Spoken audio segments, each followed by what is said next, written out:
Saludos y buenas tardes. Les habla el profesor Jorge Luis Rojas Plaza de el curso de Humanidades 3022 de la Universidad de Puerto Rico, recinto de Humacao, secciones 2, 4 y 5.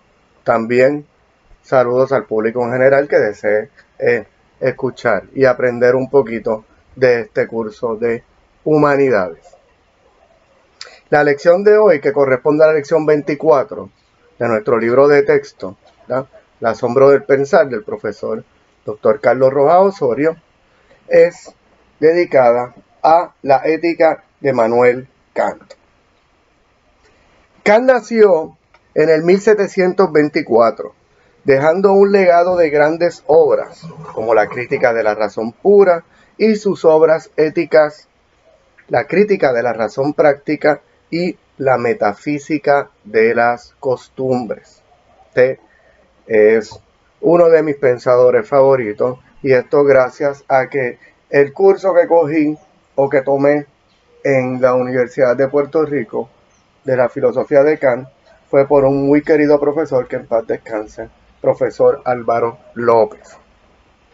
Su ética no se fundamenta en el concepto de la naturaleza, como ya habíamos visto con los estoicos, ni tampoco en el concepto de la felicidad, como había sido en la tradición de los pensadores anteriores que ya hemos discutido en otras lecciones. Este, al igual que Hume, establece el problema de la falacia naturalista para descartar el paso del ser al deber ser. En cuanto a la felicidad, establece que es un concepto muy subjetivo para que sirva de base en la formación de la ética. Plantea que si se ha de considerar la felicidad en la ética, será con el propósito de generar felicidad en otros, y en consecuencia se incluye la felicidad propia. Su ética es una ética de la autonomía, es decir, es una ética individual, fundamentada en la razón práctica, la cual se ejerce a partir de la propia voluntad de cada cual.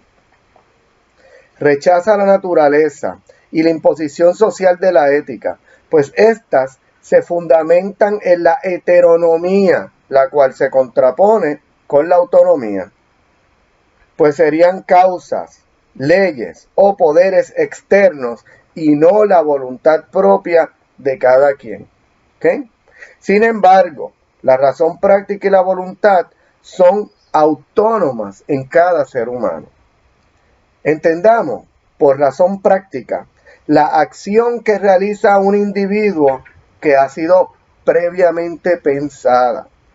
Pues el ser humano realiza un ejercicio mental previo a una actuación. Y no es común, aunque lo hemos escuchado, ¿verdad? Lo hice sin pensar, ¿verdad? Que a veces decimos, hice tal cosa y lo hice sin pensarlo, ¿verdad? Lo común es que pensemos las cosas antes de realizarla y de llevarla a cabo. Aunque en ocasiones, ¿verdad? Nos ha pasado, ¿verdad? Y hemos utilizado la comidilla, lo hice sin pensar. Pues bien, pues la razón práctica se refiere a aquellas acciones que, ¿verdad? Que se ha llevado a cabo un proceso de deliberación antes de realizarlas. Al hacer esta aclaración, lo que se quiere advertir es que antes de actuar no se llevó a cabo el ejercicio mental que normalmente realizamos previa a la actuación, ¿verdad? Cuando hablamos de lo hice sin pensar. ¿Okay? Por lo tanto, para Kant no pueden ser entes externos quienes nos impongan una ley moral, sino que esa ley nace de nuestra propia razón, haciéndola nuestra. Pues resulta en una autoimposición del individuo y no de la sociedad ni de la naturaleza. De modo que radica en la libertad el principio o el fundamento de la ética para Kant, refiriéndose a la libertad de elegir entre opciones de cual goza todo ser humano, ¿verdad? Que esté provisto de salud mental.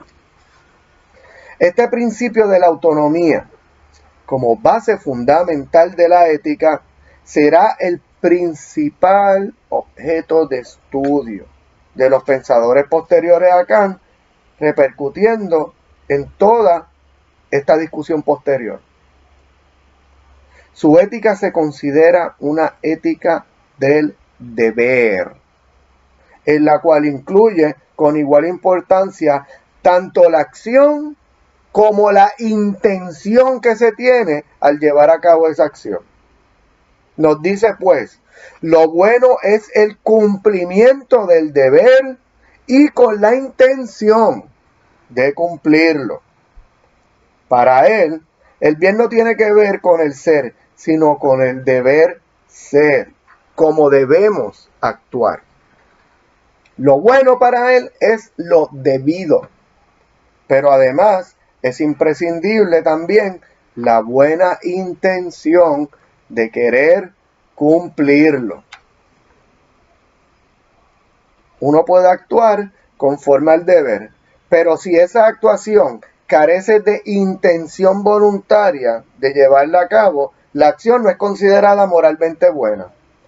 Y, del mismo modo, se puede tener la buena intención de actuar correctamente, pero si se termina actuando de otra manera que no va conforme al deber, esa acción, por más bien intencionada que sea, tampoco será considerada moralmente buena. Por lo tanto, no solo se debe actuar conforme al deber, sino tener la buena intención de hacerlo. Así pues, ni la sola intención cuenta, ni tampoco cuenta solamente haber actuado conforme al deber. ¿Ok? Tienen que ser ambas. Acción con buena intención. Buena acción con buena intención. ¿Ok? Pero ¿a qué se refiere Kant con eso del deber? Este lo define de la siguiente manera. Y nos dice que el deber es la necesidad de una acción por respeto a la ley. Es decir, es un mandato incondicional de hacer algo. No es un mero medio para alcanzar otra cosa, como lo planteaban en la práctica de los placeres, que lo veían como un medio para alcanzar la felicidad. No.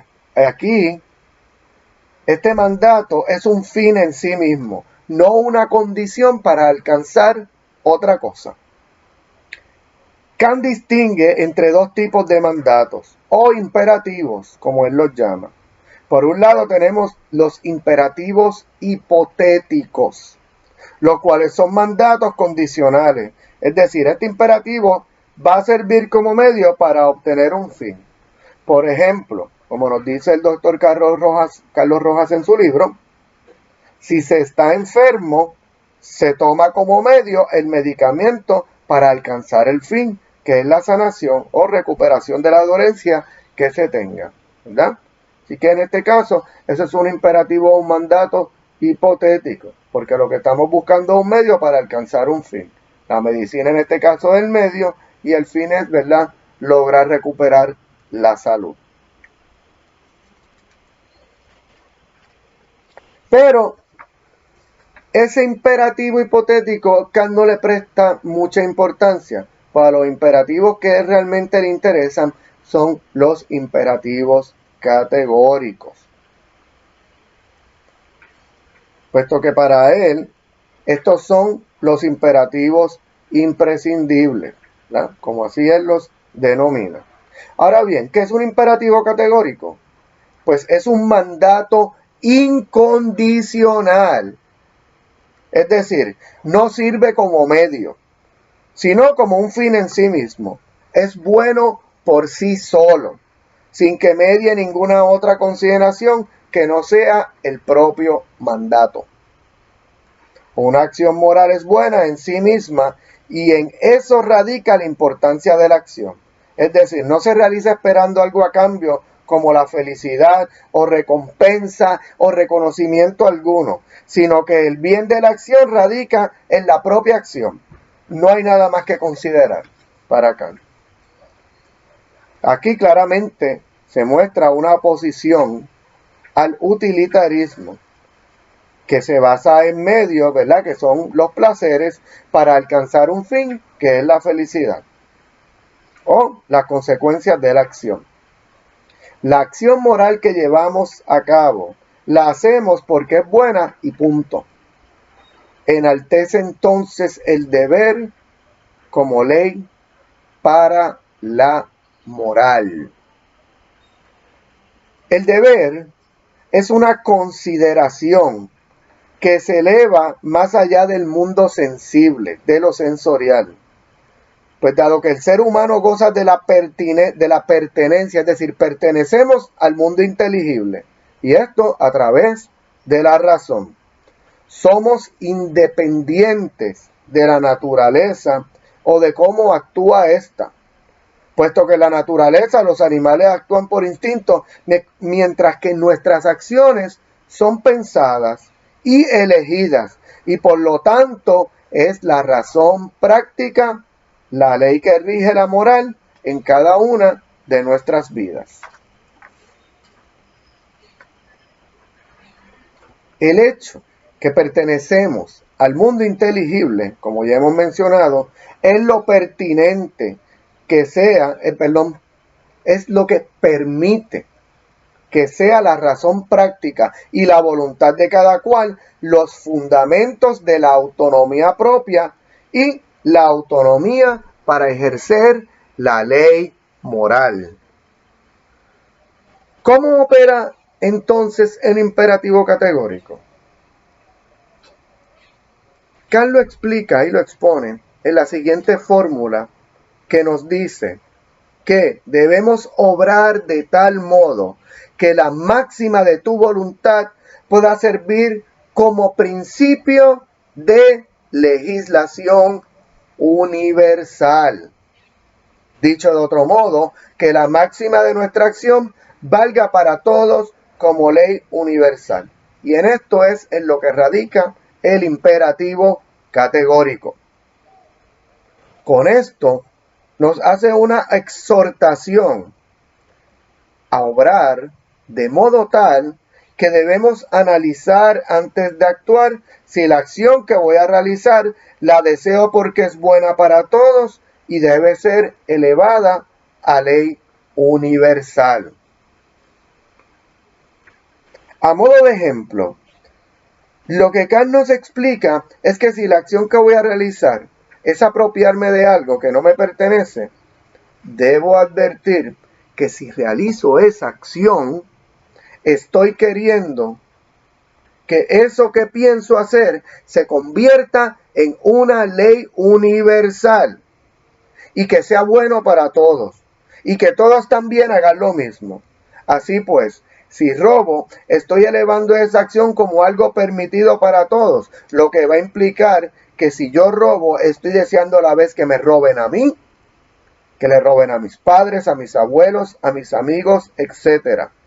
Y por tal razón, entonces no se debe robar, porque estaríamos queriendo elevar a rango de ley universal una actuación que, lejos de beneficiarnos, nos perjudica y va en contra de la moral.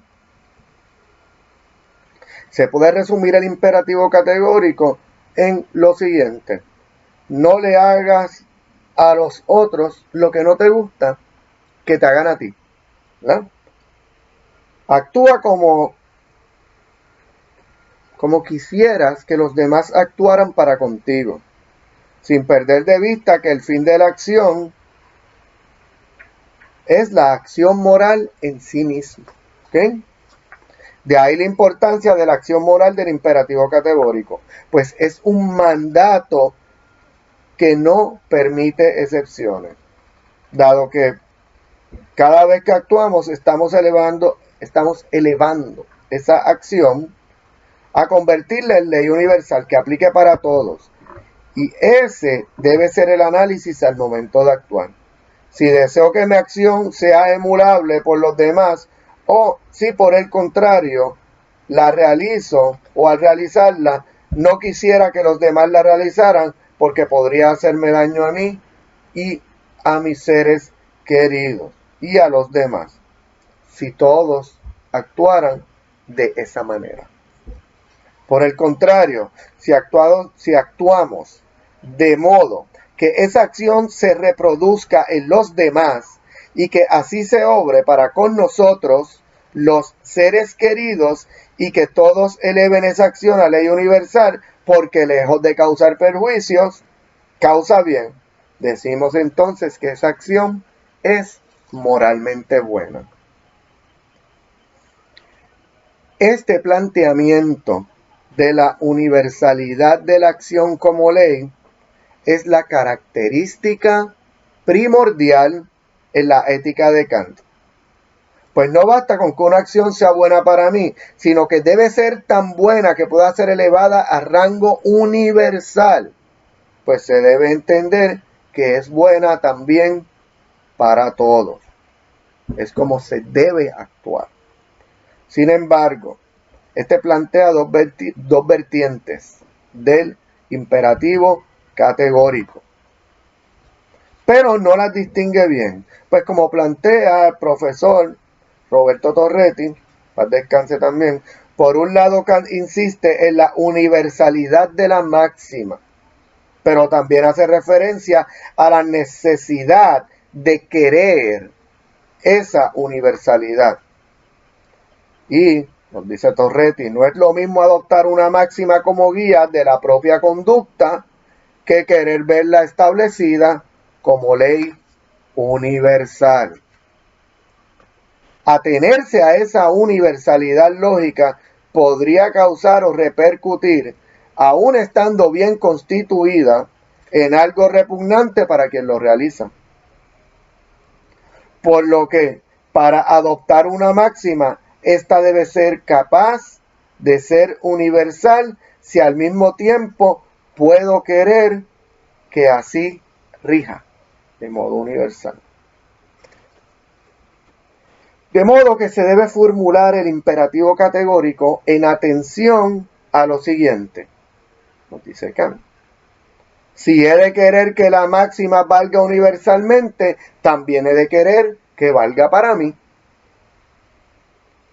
Que una máxima rija como ley universal implica, además, el querer que esa máxima rija la conducta en todas las situaciones y circunstancias que se presenten, sin excepción, y no en casos particulares, sino en todos los casos, sin considerar otros factores que se pudieran presentar, ¿verdad? A fin de cuentas, Kant también plantea, ¿verdad?, algunas excepciones, como lo sería el caso de la legítima defensa, ¿verdad? O en su libro plantea también otros ejemplos, como por ejemplo si estoy dentro de un bote y el bote se está hundiendo y otra persona, pues en ese caso para él, lanzar a esa persona del bote para salvar tu vida, también se podría considerar un acto moral. Sin embargo, permite muy pocas excepciones, ¿verdad?, a este mandato. Pues el mandato nos ordena actuar dándole a la actuación valor de ley, de modo que no tomemos decisiones valiéndolos de las circunstancias presentes, aunque como ya les he explicado, en pocas ocasiones lo permite, puesto que esto implicaría la propia existencia de la ley universal. Si tomamos en cuenta las causas externas circunstanciales a nuestras propias acciones, debemos pues acatar el mandato de modo que lo que importe sean las condiciones, nos dice Kant, y propósitos de nuestra propia vida en general y de la vida de la humanidad entera. Esto se debe ver desde un marco amplio y no causal o individual, ¿verdad? Esta búsqueda del deber dirigido, ¿verdad?, o comandado por este imperativo categórico. que para Kant es la forma de la fórmula de la universalidad, la forma de la fórmula. La forma es la fórmula de la universalidad y no el contenido, puesto que el contenido se refiere a los deseos humanos, a nuestra naturaleza, lo cual éste rechaza, de modo que estaría incluyendo contenido empírico a la ética cuando ya hemos visto que su base es la razón. Lo único puramente bueno para Kant es la buena voluntad. Por eso hace hincapié en la importancia de la intención a la hora de obrar. Kant se pronuncia también acerca del imperativo categórico, añadiendo que debemos, y no cito, debemos obrar de tal modo que tomemos a la humanidad en nosotros mismos y en los demás como fin y no como medio. Para el actuar de modo que utilicemos a una persona como un medio, resultaría inmoral. Es decir, tomar a una persona como un medio para alcanzar un fin, Kant ve eso como algo completamente inmoral. Pues los seres humanos somos fin en sí, en nosotros mismos. ¿Okay?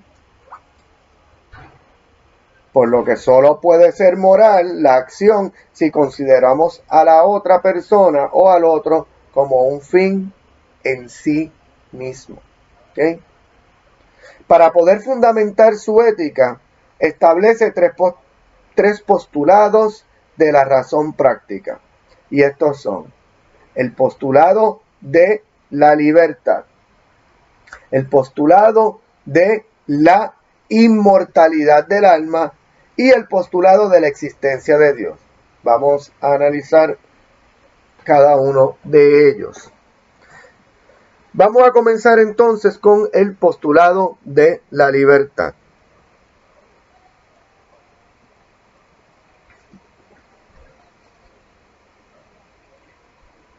Pero antes debemos explicar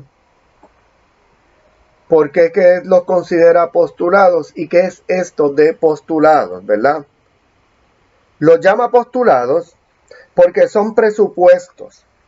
Aunque no se pueden probar empíricamente, para él su existencia implicaría la inexistencia de norma moral alguna.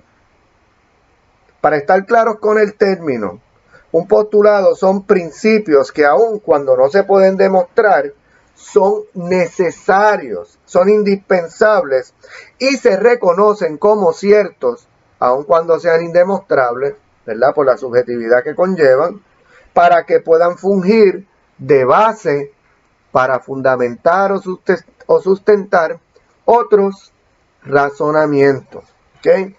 Bien, teniendo claro lo que es un postulado, entonces pasemos ahora a los tres postulados que plantea Kant, comenzando con el postulado de la libertad.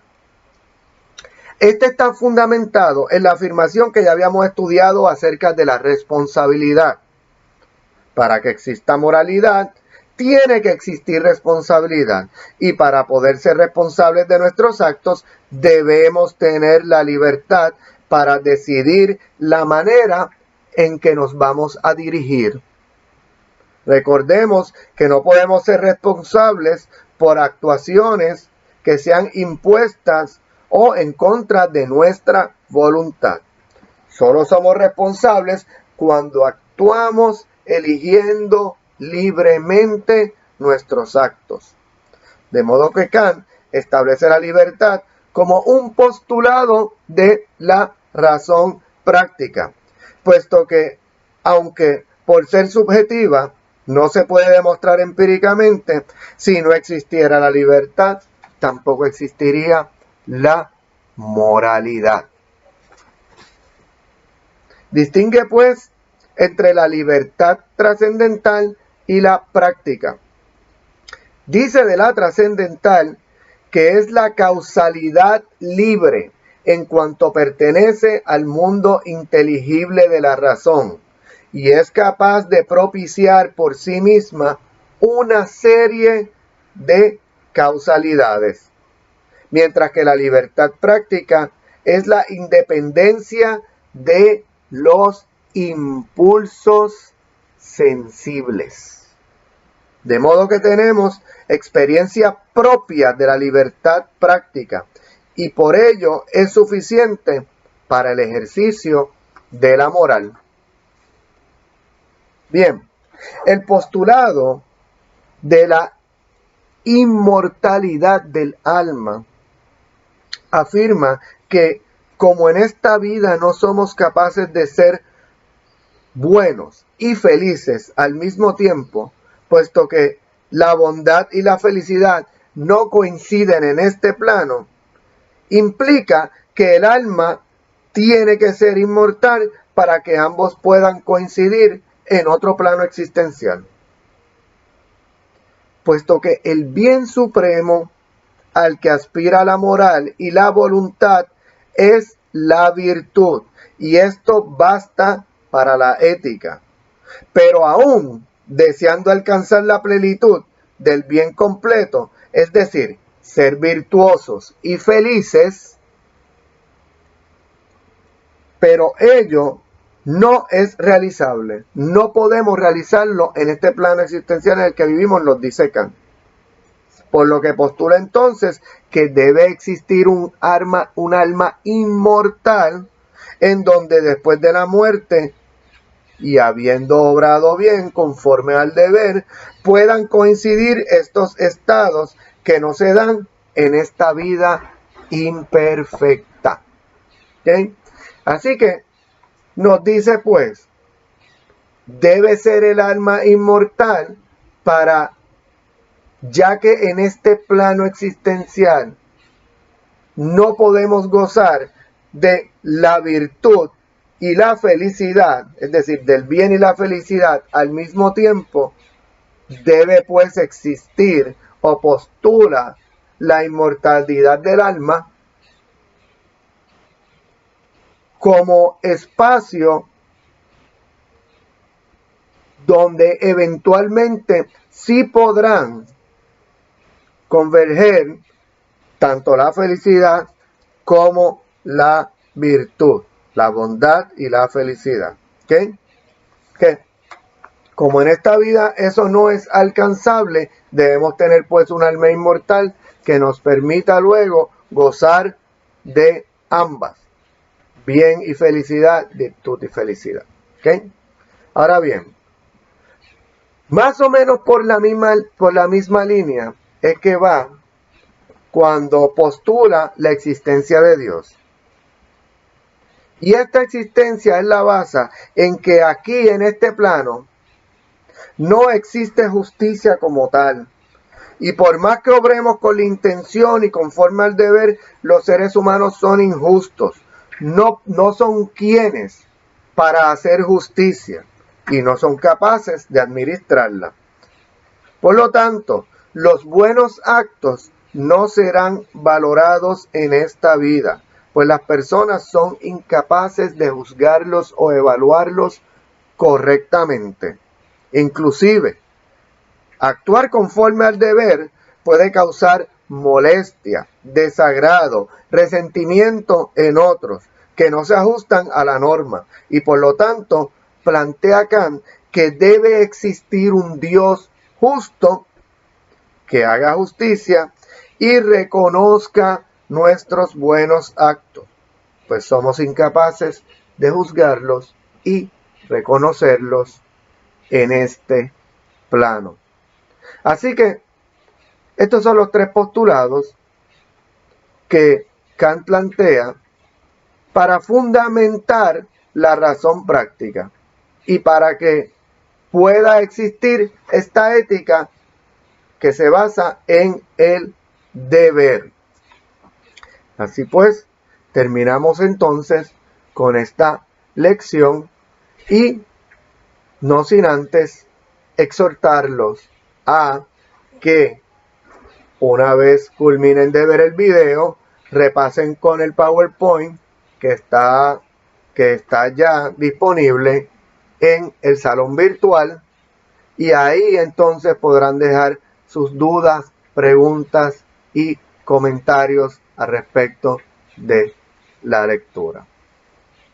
Sin ningún otro particular, les agradezco por su atención y que tengan buenas tardes.